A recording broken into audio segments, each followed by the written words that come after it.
Welcome to Gold Derby's Making of the Wild Robot panel. I'm David Buchanan, joined today by Jeff Hermann, producer, Heidi Jo Gilbert, head of story, Raymond Zibach, production designer, Mary Blee, editor, and Jeff Budsberg, VFX supervisor. I want to start with a question for you, Jeff Hermann. Obviously, the film is based on a book. What was it about that original book, the original story, that really spoke to you? And why was now the right time to make the Wild Robot film? I think, the thing that's really magical about the book is that there's so many themes and ideas and concepts kind of interwoven together, all or some of which appeal to just about everybody in the audience. And I think for each of us, we responded so strongly and positively to the book because it's at its core, it's about kindness and empathy and community and found family and all these things that are really so vital and important to all of us as humans. But it's a story being told with robots and animals, which I think actually spreads that message in a more profound way than it could if it was about humans. And so I think all those things connected really kind of moved us and spoke to us and really compelled us to want to be part of this project. I'd love to open that up to everybody. When you heard about the project, whether you knew the book or not, when you were approached to join the project, what most resonated with you about the story that really made you, want to come on board the Wild Robot? Anybody else have thoughts? The same as Jeff mentioned, that the story has such depth for a human audience, but it's not told by them. Just for me, it reminded me of some movies that really resonated when I was a kid, like, Star Wars Episode 4 was the intro. We were led in by robots, and this reminded me a little bit of that. And so I echo what Jeff said, that and it's a really deep message that, but Roz is just so cool. She's such a great character. I told everybody about that book when they got the rights for it at DreamWorks and I read it. I just was telling everybody about it, big or small, adult or child. I think for me, it was, I remember Sanders boarded Sequence 600. It's the one with the bear chase. It was about 3.5 years ago. He showed that to a selection of the crew. And I knew immediately, I was like, I have to be on that project, because the tone of that film, I haven't felt something like that since maybe the first Dragons. And I knew it was something special just right out the gate. Even those simple boards and what transpires on the cliff, like my heart was already captivated, right? And then talking with Ramon and Jeff and Sanders about stylistically where we wanted to go with this film, I was hooked. I had worked on, I second what Jeff said, that I had worked with Chris on both The Croods and How to Train Your Dragon. And Chris is a wonderful person to work with. He's super enthusiastic about everything he approaches, and he's so collaborative. And he really loves to incorporate everyone and everyone's ideas, and he really feeds off of the energy of the entire crew. And so that was super appealing. And then as a mom, it was nice to finally, in an animated movie, see a mother character, a parent character be represented. Was super exciting and not common, unfortunately. And Chris really was enthusiastic about that aspect of the project, that it shows all the different types of parenthood.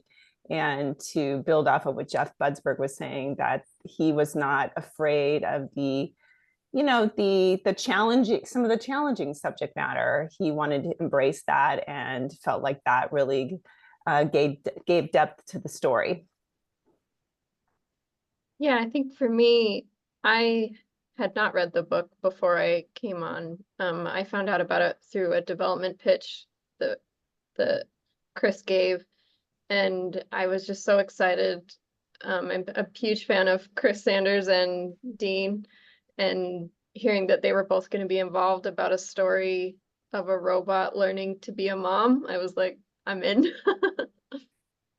Yeah, I wanted to ask too, Heidi, as head of story, obviously, with the book, what was that process like of adaptation with Chris? How much did you had to, because I haven't read the book either, how much did you have to streamline that story to make it fit within, the confines of a film runtime, but also get the heart of it just right and to keep that same energy and passion? Yeah, I feel like we streamlined a lot. It was a process though. Like our very first screening was very true to the book. And I think the problems with it as a movie was that it didn't follow like a typical 3-act structure, so it started to feel a little episodic. And so we had to make adjustments to try to figure out how to hone in on Roz's emotional journey and bring that to the forefront and make sure it built to a climax and paid off instead of these little chunks along the way.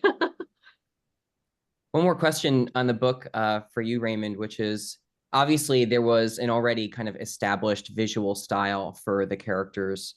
How much inspiration did you take from that original style? And then how much did you, kind of feel like you could chart your own path with the material? Obviously, you're not recreating what was on the page on the screen exactly. So what was that process of finding what you would bring to the visual style of the production design?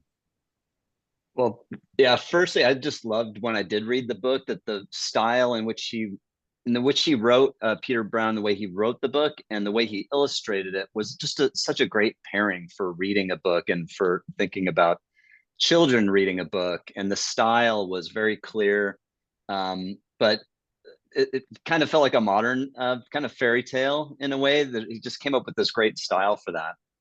I'd say the things that we gleaned from that, the big one really was the simplicity of a humanoid robot, because we went down some of the paths of doing more elaborate designs in our initial phases of development. But we ended up coming back to something that Peter Brown said, that he just wanted a very iconic, simple read of a robot. So we came back to, and we still want her to stand out. We didn't want her to look too simplified. So we did kind of upgrade the design a little bit with detailed touches, but the quick read that she's just a simple humanoid, that was probably the biggest thing from his art. Not that we copied it, but that we were inspired by.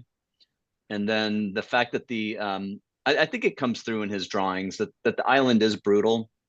It is this other challenge for her, not just only the animals on the island, but the island itself was also going to be this.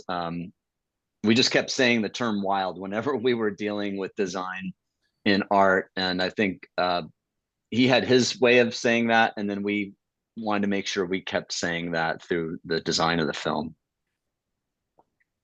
Jeff Budsberg, I want to ask you, how early in the process do you become involved to oversee the VFX? And what is that collaboration like? How closely you're working with Ray, with your animators? What, for folks who don't maybe understand what visual effects looks like in an animated form, what is that role in particular on the film? Yeah, so I've actually been on the film almost to this month 3 years, right? So I got on pretty early, and part of that is because it was important for us to introduce style into the film that kind of married with the story. And one thing that you have to keep in mind is you wouldn't just drop a stylized film on any story. It doesn't make sense, right? So in this way, you have Roz that's dropped on the island. It's like dropping a Roomba in the forest and seeing what happens. She doesn't belong there, but she also doesn't belong there stylistically, right? So she is kind of this futuristic machine precision in this deconstructed painterly world. And immediately there's this juxtaposition there that's interesting, and there's a conflict there.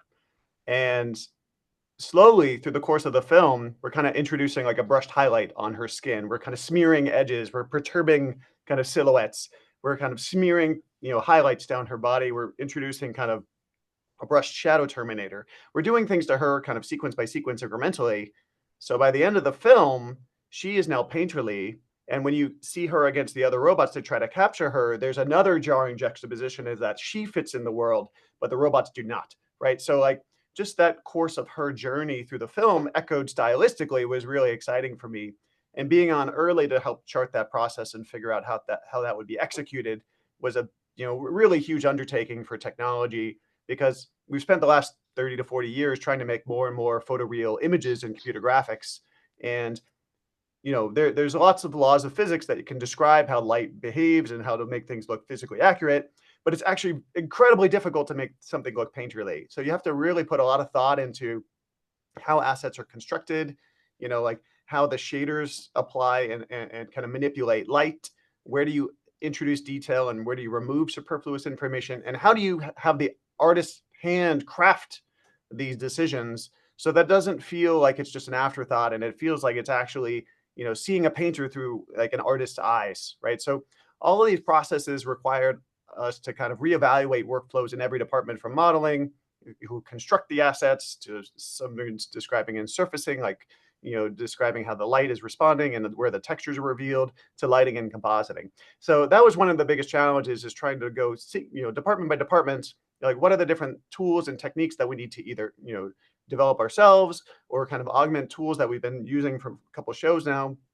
The fortunate thing is that we've kind of standards on the shoulders of giants, and that between Bad Guys and Puss in Boots, we've already developed this really large suite of kind of non-photorealistic tools. And then we can take it to the next level and be like, how can we push it even further to kind of reach those inspirations that, Ramon and Sanders put forth as challenges, like Tyrus Wong from Bambi, or Ivan Duro, or kind of Miyazaki. Like, we don't want to use those as inspiration. We want to make that, right? Like, how do you put that on the screen? And doing that in computer graphics is incredibly difficult. Mary, similar question for you about how early in the process do you get involved? And I think you mentioned you've worked with Chris before. So what was unique about this collaboration on The Wild Robot versus other projects that you've done together? Well, I start, the joke in animation is that editorial is the first over the wall and then the last to leave. So I started, it was a 3-year process. I started back in around March to May of 2021, I believe. And it's good. Jeff Hermann is nodding to confirm my remembrance. And what was the big difference between Dragon and Croods 1 was this was Chris as a solo director. So I knew him as a collaborator with another director. And so this was going to be the first time that it was Chris's singular vision. And I felt that it was important that I get to know Chris in that way. Because once again, he's so collaborative. He's very collaborative when he has a co-director, and does a really good job of incorporating the multiple points of view to be cohesive. But in this case, it was going to be Chris's vision. And so I start off asking a lot of questions, because the more I understand his vision, and all of us understand what he's trying to achieve, and he's very good at setting out early on that there are certain things that he wants to achieve. He wanted to pretty quickly achieve that painterly look that Ramon was talking about. And for editorial, he wanted to make something that was different, that harkened back to classic animation, so that you would feel a familiarity, as Jeff Budsberg was saying, harkening back to Tyrus Wong's artwork and some other classic movies that we had seen in animation, but make it fresh, make it a little bit different, make it feel modern. And so he kind of latched on to some really powerful and interesting ideas early on. His cinematic language that he wanted to use was kind of a documentary style, which has not really been seen in animation. So a little bit of finding the subject, not just having a locked off camera all the time, having a little bit of handheld, having longer shots so that you could really show off all the work that was being done in art with this painterly look. You needed to have time to kind of absorb what you're seeing. And that's a little different than a lot of animated films have a tendency to be very quickly paced. And in this case, he didn't want to do that. He wanted to kind of marinate in scenes and have moments of excitement, as when Roz is running from the bear. It's traditional action scene, a lot of cuts, but same thing, using this documentary style of not necessarily being locked off on Roz and the bear running, but like finding them, which makes it kind of an exciting camera move.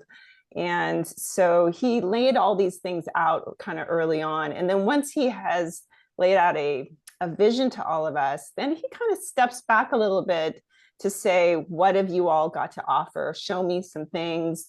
You know, Ramon, what can your art team do? How can you show this new style? What are the tools that you have? You know, Jeff Budsberg, same thing. Heidi and her entire, you know, story team, what ideas you have, what beats can you add, and ideas that you can add to the script that he's written. And for editorial, it's the same thing. He, you know, kind of gives me this wide berth of, you know, this is sort of what I'm wanting to achieve, but surprise me. You know, he's not precious about anything that he's written. He really wants to come up with the best possible version of any sequence that he's written. And so he's willing to see lots of alts and lots of different ideas, and that just stimulates him. He really likes the conversation, and he does not mind being challenged. And we, you know, we can do that in a way that is showing off different things that we can do, but at the same time being true to, because we have the North Star of what he's laid out for us. We're all moving towards the same goal. And so because a lot of ideas are coming in all these different departments and they filter through editorial, we're always trying to make sure that we can take all those ideas and make sure that they're cohesive. And if something starts to show that, oh, this is actually taking us a little off track, you know, we'll show it and give it its day in the sun. But also those are the moments where I can say, you know, what you laid out for me was this kind of vision, but from what I'm seeing in this particular beat, maybe it's not getting us to where you want to get to. So perhaps this alt or this other different idea. And that's where Heidi and I, story and editorial, work together very closely to basically make sure that we're always staying on track. And then if something's not working exactly the way that Kristen had envisioned it, that we take a moment in editorial, have a discussion, and starts thinking of ideas to help make sure that we get to where he's trying to go. I think you've teed us up for another question I want to ask everybody, which is what, as we dive like into the specifics of the film, what is your favorite scene or sequence that either you had a particular hand in, or that as you've watched it kind of as a whole over the time that you finished, that really just leaps off the screen for you and that you really kind of love most? Let's start with you, Jeff H. Gosh, I get asked this question a lot, and I tend to change my answer almost every time because I love so many scenes in the movie, and I'm trying to give each of them their turn. I'll start with the obvious one. So I see what everybody else comes up with in place of it. So the migration leaving, taking off, and is really the heart of the film, and was something that Chris did the initial storyboard pass on himself when we were starting out. And even in his first pass, like the shot structure and kind of the scope and the epicness of the feel of that sequence was cemented very early on, and it really helped establish the cinematic tone of the film overall. But just and then as we were working through the film on subsequent passes and strengthening, to Heidi's point, kind of the character stakes into more of a three-act structure, that entailed taking the Roz and Brightbow relationship and leaving it unresolved in that moment. We had passes of the film where they had kind of made up before, you know, they'd kind of patched things up before he left, and it didn't have the same emotional resonance. And once we found the right combination and the right trajectory of that relationship and where it needed to be at this point, really gave that sequence so much extra depth and emotion that it's crazy to think of it not having had it before, had that element before, because it's so critical to what that scene is now. And then on top of it, the beauty of those shots and the painterly look that Ramon and Jeff and all of our team supplied, and just how gorgeous it is, the lighting, that pre-dawn with the fog in the background, and then Chris Bauer's score is doing so much heavy lifting in that moment as well. Like everybody is firing on all cylinders in that moment. How about you, Heidi? I mean, I agree with Jeff's selection, but one of my other favorite scenes is, we called it the signal, which is the scene right after the migration, where all the animals are shutting down for the winter and Roz is walking through to send the signal. And I think I liked that scene. It's funny because the story artist that boarded it, when she turned it over, she was like, I hope this stays in the movie. I mean, she was convinced it was going to get cut because not a lot is technically happening. She's just walking through the forest up to send the signal. But to me, it packs so much emotional punch for everyone. Roz, Fink, all the animals in the forest. And I think it just goes to kind of what Chris had said he wanted to achieve with this film, was a film that had minimal dialogue and that didn't shy away from emotion, even if those emotions are difficult. And I think that scene embodies that in the perfect way. Ray? I agree with the migration. I came up with that lighting concept as Chris was boarding it, that when Bright Bill enters the light, that's it, he's kind of gone. And executing that, even though I didn't get to paint those keys myself, I was really happy with the way that concept worked out. And then when we got to the very end of that sequence and Roz gets to the edge of that cliff, we were actually missing a profile shot for a long time. And then we turned that profile shot into a time of day change. While she's hanging out there, she grabbed the feather and it all goes gray.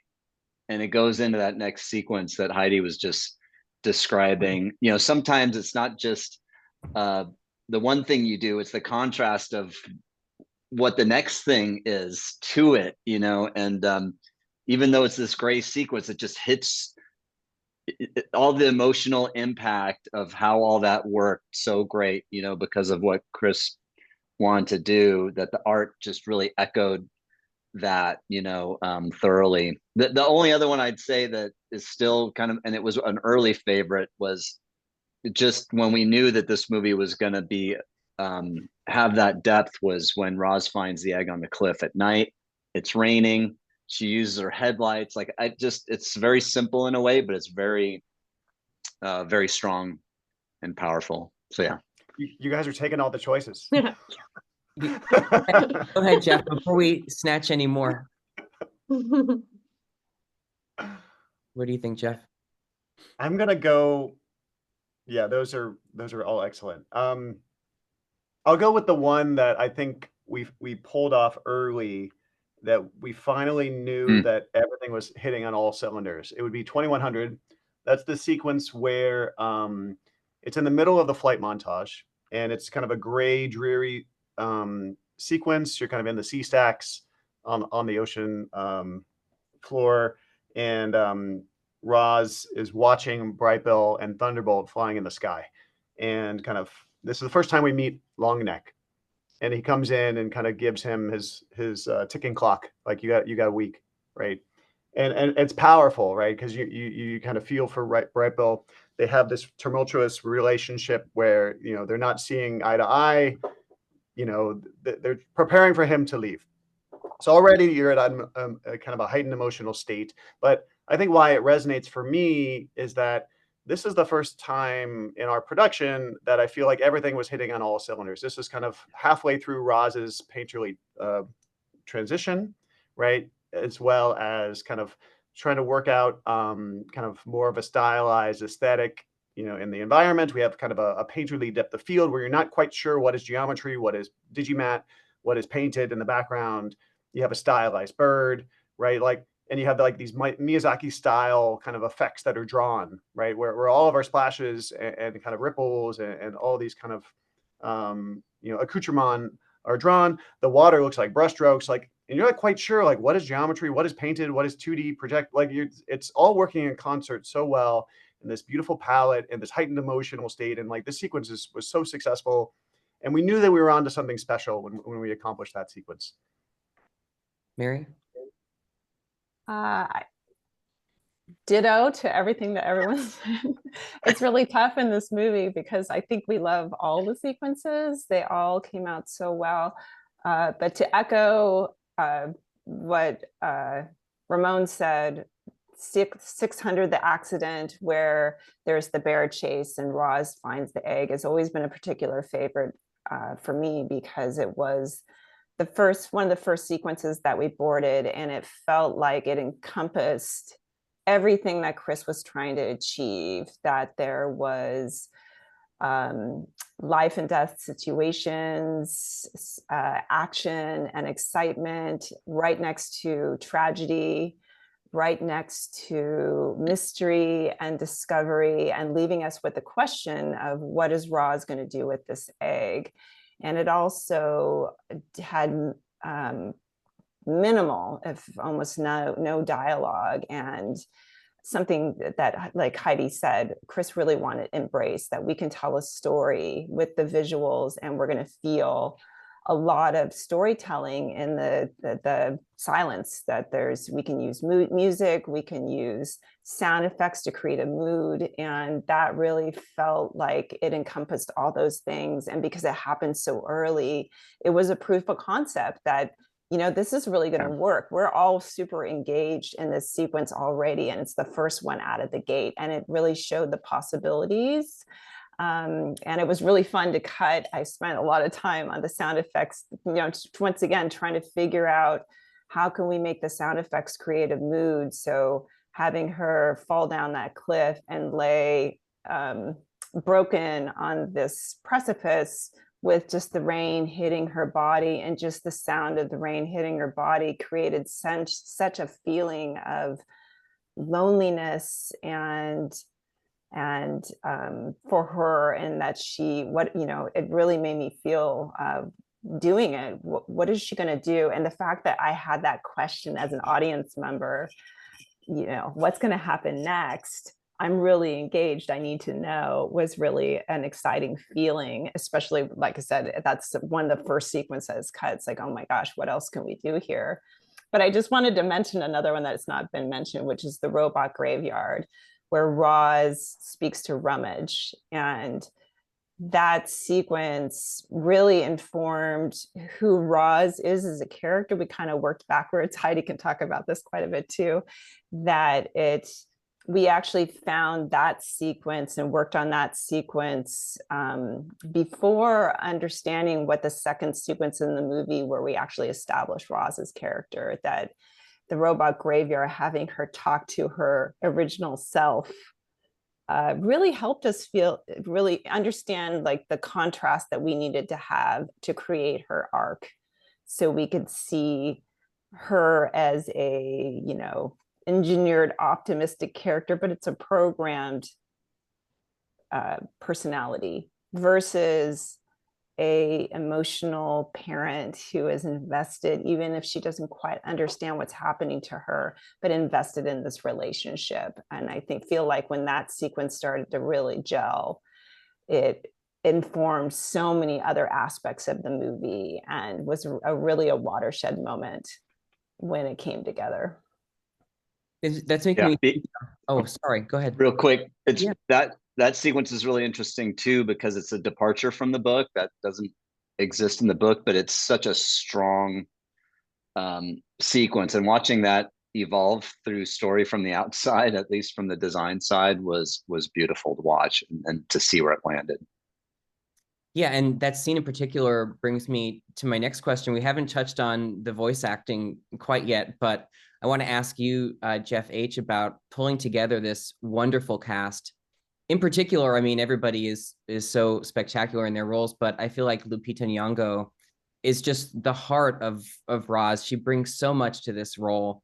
What made her just perfect? Because I imagine there's so many different directions you could have taken for a voice actor for Roz, but what was it about Lupita that was just perfect for Roz? Well, Lupita's been a tremendous collaborator for us all the way through. And we spent a lot of time with her, and she spent a lot of time crafting and shaping this performance in partnership with Chris. She was at the top of our list from the very beginning as we were setting out to start the film and start thinking about who could potentially be the voices of the different characters. Just automatically, there's something very melodious and beautiful and eloquent in her vocal quality, something very warm, which we knew we wanted Roz to exhibit, and ultimately where we wanted Roz to be by the end of the film. The challenge and the iterations that we kind of went through from there was figuring out where does she begin vocally to show that contrast and that growth.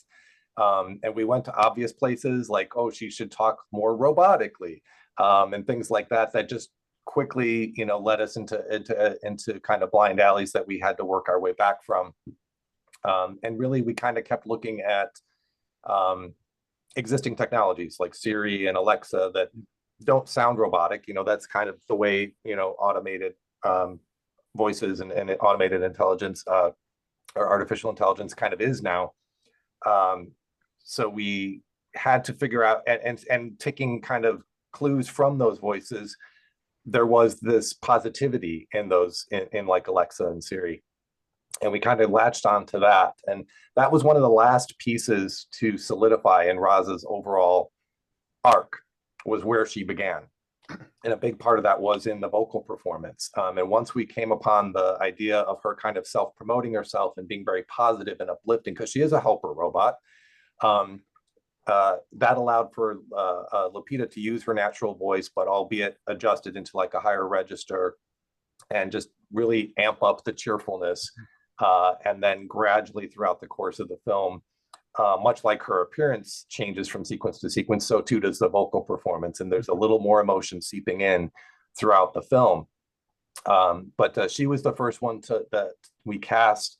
And then obviously with Pedro and Kit and all the rest, it really is a powerhouse of an ensemble cast. And each of them are just such incredibly strong actors who aren't afraid to go into sensitive places and emotional places. And honestly, there's so much of each of their respective personalities that wound up working their way back into the identity of each of the characters that they performed. I mean, they're really to the point now where you can't think of anybody else playing Fink or playing Bright Bill or playing Pinktail. I mean, each actor brought so much in shaping and crafting each of those characters.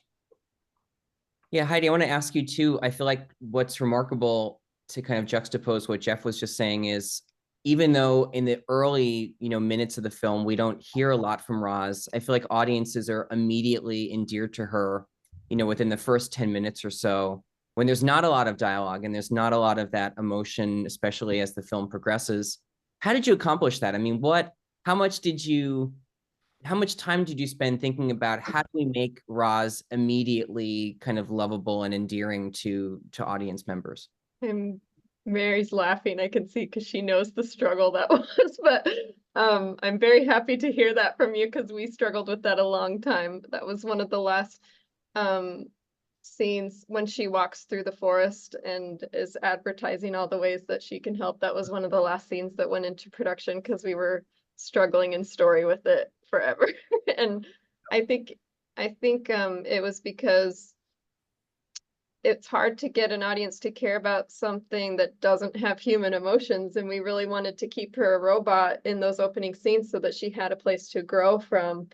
And I think there were many things that led to these different discoveries as we just tried to press forward and tell the story with the information that we knew. But Mary brought up the robot graveyard where Roz was talking against herself, was one of those moments where, and it was also to show how entertaining that really programmed optimistic character could be.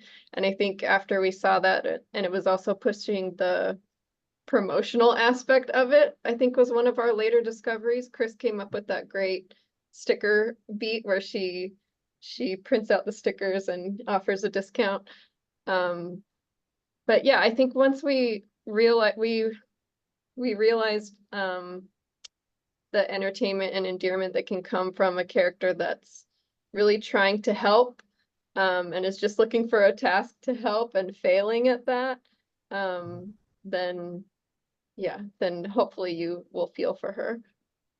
I think the only thing I would add to that is that we really studied kind of the masters of pantomime, right? So Buster Keaton, Jacques Tati, Charlie Chaplin, like just they have this great stage presence and just expressing emotion through their body language and their kind of, you know, how they own the stage. And I think we wanted, to Heidi's point, like lean into that. We actually tried experiments with her with a mouth and more flexible facial features, but to be honest, to her design and kind of we really wanted to embrace the limitations of the design and we felt that was kind of the best way to pursue that. We added a lot of micro expression kind of into her eyes, like these kind of very, you know, very expensive DSLR kind of lenses with more of a Hasselblad bellows as well, that you can position the eyes and like all those little twitches and things that, but they still felt rooted in something that was believable, that could be constructed, right? So it was futuristic, but we could kind of map emotions into those eyes and do things with them that could really pull the audience in, right? Like, you know, little twitches, you know, changing the speed of kind of the LED scroll in the eye, you know, little lights that we could flicker, you know, kind of adjusting the cadence and color of kind of her edge lines to express her mood, right? All of these little things, kind of the amalgamation of those allowed us to kind of, you know, portray some emotion through kind of these more robotic design elements. And I think all those references that you mentioned and what Heidi was saying, like it all comes back to Roz's innocence as she's discovering. And I think that's why people identified with her. You know, she wasn't, yeah, she's trying hard, but she's still kind of a very innocent character at the start there, which I think just really lets people just put themselves into her shoes in a way. Mary, any thoughts on that before we let you go? I think it's amazing to me. I love hearing, whenever we talk about this, it makes me really happy for the amount of collaboration that it takes to execute something like this, because we're talking about the finished product right now and all the things, discoveries that we made, but they were all made along the way. And so Ramon and his team is working on some of these ideas, and as Jeff Budsberg is working on some of these ideas, as Heidi Gilbert and her team is working on some of these ideas, Previs is working on ideas, and for an editorial, we don't have all the finished product of what her eyes are doing, what the running lights are doing, any of those things. They're all kind of being worked in different departments. I feel like Chris Sanders, I think I heard him say that the difference between directing in live action and directing in animation is that in live action, all the departments are all in one place on the set. But in animation, they're all separated, doing things simultaneously. And so it takes a lot of imagination to kind of put these things together in your mind and have faith that one day, if you leave the time for the animator, who's, you know, Jakob Jensen and his team would do animation tests and we would see them. And Ramon and Budsberg would do presentations of the things that they were working on. So for story and editorial, we would know, okay, these are the things that will happen one day. And so we have them in our minds. Yeah. And so when you're timing something out, you know, if a drawing of Roz is just, you know, if it's quickly done and it's a circle with two eyes in it, and we're saying one day all these things will be happening in her eyes, her lights will be lighting up. Story does a great job of representing the best that they can of what's going on, but especially for us in editorial, we have to have the faith that once we've seen these things, that when you cut to Roz's face for a reaction shot, there's going to be a great reaction there one day.